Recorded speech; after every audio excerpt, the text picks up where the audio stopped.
नमस्कार, मी इथे मांसाहारी जेवण बनवत आहे। त्यासाठी सर्वात अगोदर मी बांगडी साफ करून घेते। अशा प्रकारे मी साफ करून घेते। आता बांगडे कापून घेते। डोक्याकडचा भाग कापून घेतलाय।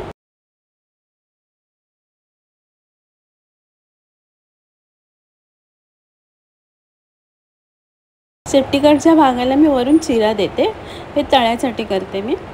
अशा प्रकारे बाकीचे बांगडे मी कापून घेतलेले आहेत। त्याला मीठ लावून बाजूला ठेवते। नंतर धुवून घेते। इथे खोबरं घेतलेलं आहे, त्यात सुकी मिरची, धणे, हळद आणि अर्धा कांदा, चिंच नाही घालत आहे कारण कैरी घालणार आहे मी, आणि मसाला ग्राइंडरला वाटायला ठेवते। इथे कैरी तासून मी त्याचे तुकडे करून घेते।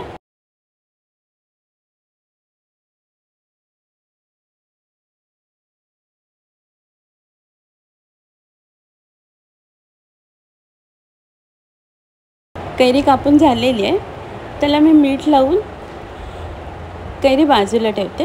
इथे ग्राइंडरमधनं वाटप काढून घेतलेलं आहे, त्यात थोडंसं पाणी घालून मिक्स करून घेते। बारीक चिरलेला कांदा आणि हिरवी मिरची घालून वाटप उकळून घेते। आता कैरी धुवून ती मी कढीमध्ये सोडते। इथे मी बारीक सुंठ साफ करून घेतलेले आहेत, ती कढीत घालते आणि चवीप्रमाणे मीठ घालून उकळी काढून घेते। सुंठ शिजलेली आहेत, सुंठाची कढी तयार आहे।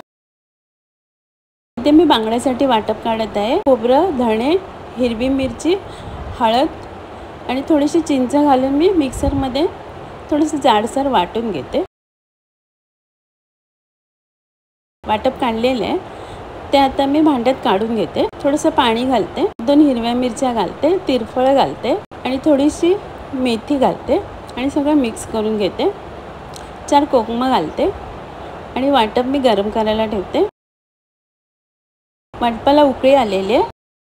आता मी बांगडे धुवून ठेवलेले त्यात घालते आणि छान कढीत बुडवून घेते।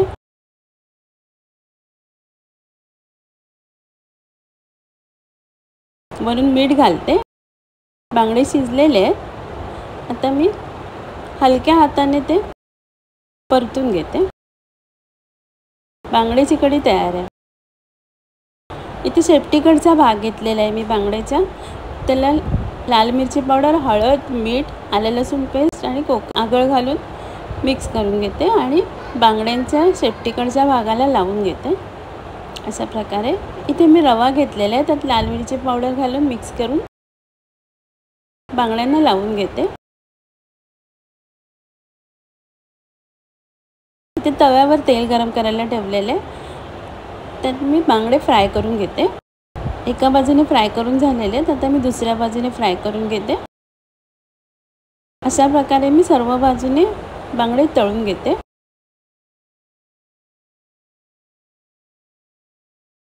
बांगडे तळून झालेले